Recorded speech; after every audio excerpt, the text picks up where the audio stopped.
Hello, everyone. Welcome to today's podcast. Our guest of today is Toby, and he is the founder of Freeformers. And yeah, Toby, why don't you tell a little bit more about yourself and what your company is doing? Yeah, so like you say, my name's Toby Kheng, founder of Freeformers, and well, I've been in HR and learning and development for what feels like a lifetime, but about 15 years. Half of that was kind of internally, kind of as a consultant, then externally, I worked with a couple of agencies as a consultant as well, and recognized there was a gap in the market, and so started Freeformers to try and redress the employer-employee relationship and design employee experiences that matter. I like it, man. You're saying you've been in the market for 15 years. I like it, I was man. a chef. I was a chef before that, and I got to be honest, it's a lot less stressful being a chef. And I like what you're saying, finding a gap in the market and boom, starting my own journey. Because I think like obviously the best thing if you want to start something is not just like push your own ideas into the market. It's actually like, hey, what is needed into the world? And how can I provide like something I'm passionate about towards combining that towards what's actually needed? So you're actually sure you can make a difference into like in the world where we live in. And towards all like the companies you guys are helping out, like what type of business benefits the most from what you guys are doing? So it's a real mix. We have the small to medium enterprises, the kind of those smaller organizations where they are kind of growing and they've got those growing pains. They're hiring more people, they're growing, and they're really struggling with the culture and the environment they created when they were small, like scaling that. So typically that happens about 30 to 50 people when they get to that point where that becomes a real challenge. And then there's kind of another strategic inflection point about 100 where they then also have that challenge.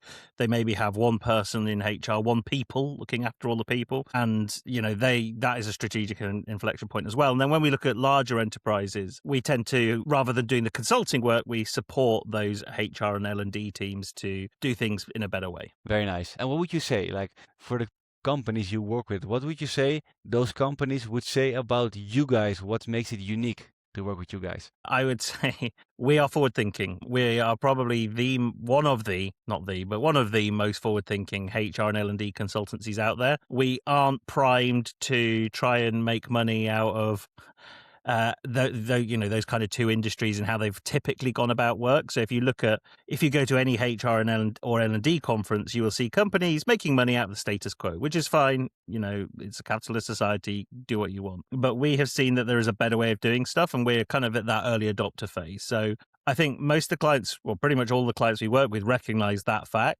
The clients we don't work with also recognize that fact because they find us a bit scary. And it's like, whoa, you are so forward thinking that actually I don't think me or my company are ready for you. And that's, it's tough. That's really tough because you haven't got this ubiquitous appeal where we've kind of smashed through the early adopter phase yet. But we're making good progress and making good headway and trying to raise the awareness of this kind of status quo smashing approach that we have over here. And I think that's a huge benefit that you already have right now, that you already have companies saying like, hey, you guys are too like forward thinking. It doesn't fit our values. Because I think as a company, you need to have certain values which are very clear. Because if you have values which are very clear, you're going to have a big group which really resonates with what you guys are doing.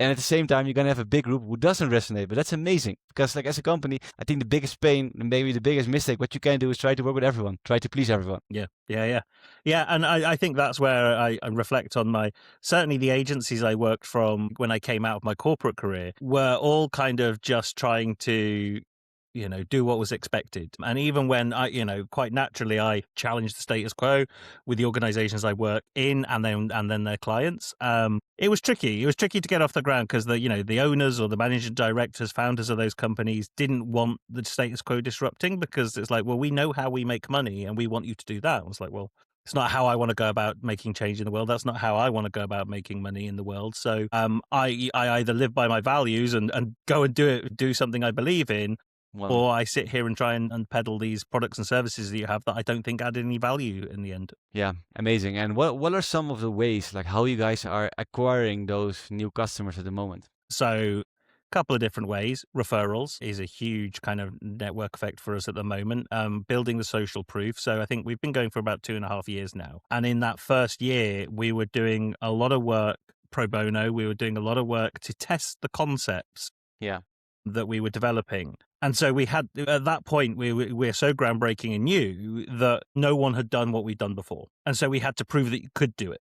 And so the first year, probably even year and a half, that's what we were doing, was looking to partner with people that were willing to give us a go and try this stuff out. And then it's kind of just expanded from that base of, we tried something out, it worked, we've iterated it, we're probably on about version 4 or 5 of like the methodology, if you like. And now people come to us because they recognize us in the marketplace. We've done enough talking about what we do for those who are those early adopters to come and hunt us out. I mean, I remember even in the first 3 months, we had someone from Virgin contact us because they were like, I have been looking for a company that does what you do, and I just couldn't find it anywhere. I've bought books, I've listened to podcasts, and no one has articulated it as clearly as you have.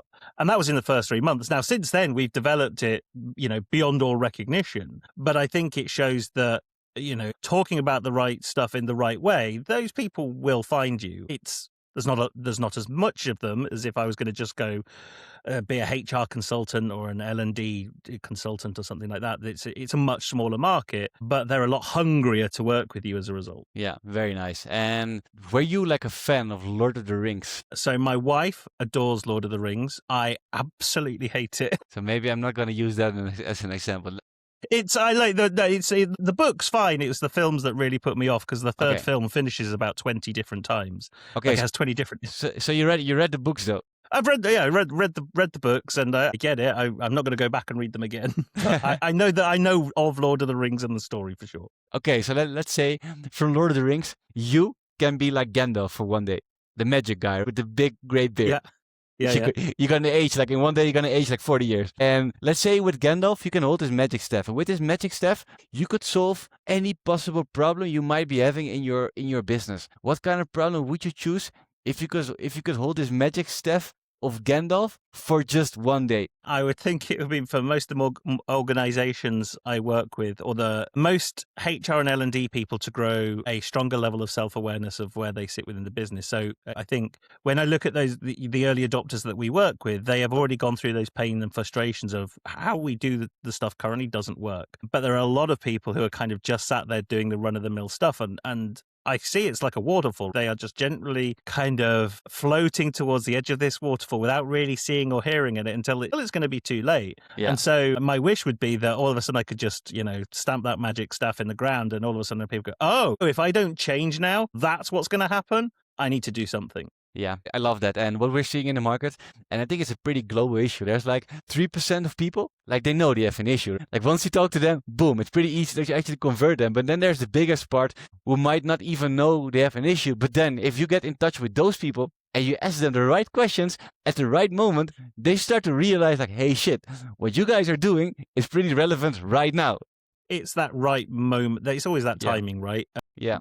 I believe for every company out there, the right time is now. But that is a very selfish way of kind of looking at sales and growing a business. And of course, I can go out there and talk at conferences, talk on podcasts, all that kind of stuff. And it will be those people that have listened to it, digested it, thought about it. I've had people that have come back to me 12 months, 18 months after that first point of contact and kind of gone, now I'm ready. And so you just have to keep the faith that no one in the world of sales, particularly in this consultancy world, has kind of gone, oh, okay, this is the first call. I'm going to buy from you next week.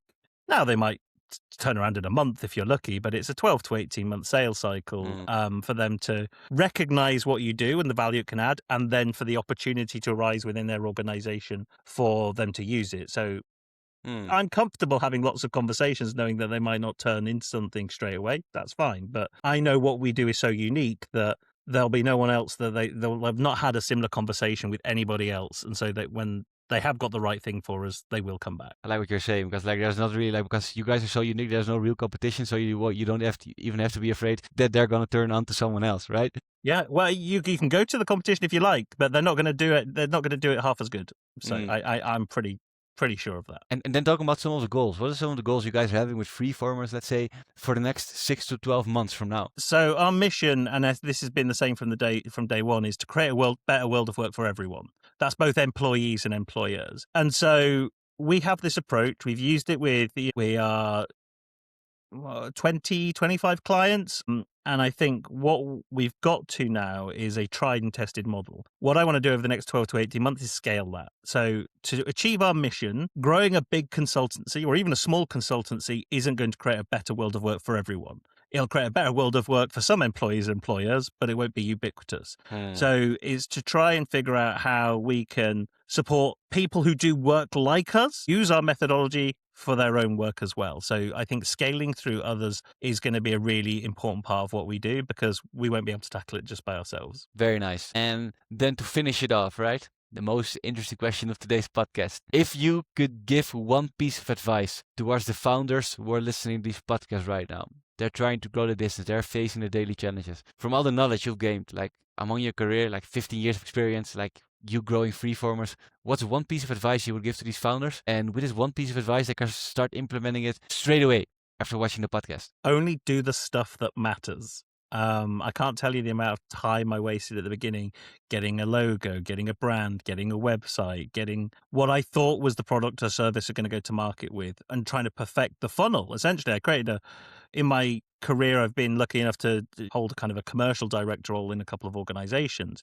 And at the beginning, I built the most perfect funnel I'd ever built at any company. And I thought, I've done it. I've built it. And actually, it didn't do anything. And so I tried to implement and perfect the stuff that I did in my commercial roles previously. And I was like, well, actually, that didn't have any impact. I needed to go out there, have conversations, and raise awareness as much as possible about how we think, and what we do. And that isn't going to be through a website. That isn't going to be through creating a great landing page and conversion funnel. It just isn't. So don't sit there and think that these social media posts and all this kind of stuff are going to be the thing that gets you off the ground. They're not. It's going to be conversations. And I have lost count of the amount of conversations I've had, and how those kind of nodes have gone from one to the other, to the other, to the other. And it's kind of almost a fourth or fifth degree network that has been my most recent client. I had no line of sight of that person 6 months ago, but I had line of sight of the person they're connected to, and they're connected to, and they're connected to. And then I think that's where the connection ends. So it's gone probably through 4 connections. So just focus on it. Someone told me at the beginning, it's going to take you 2 years. And I was like, I reckon I can do it quicker. And if you are going to do it quicker, like I say, just focus on the stuff that matters. I love it. Actually focus on this, I think, which a lot of finance would agree with. Focus on the actions which are going to give you the most leverage. Yep. Don't follow the shiny object, but like, hey, how can I actually make a difference in my business today, right now? Not tomorrow, but today. So Toby, thanks so much for being on the podcast. Sharing all your value, talking about the business, talking about your own personal journey as well. For the people who are watching this podcast, I'm going to make sure to put the links of Toby and Freeformers down in the description below so you can easily find it. Everyone, thanks for tuning in, and see you all in the next episode. Thank you, Toby. Thank you.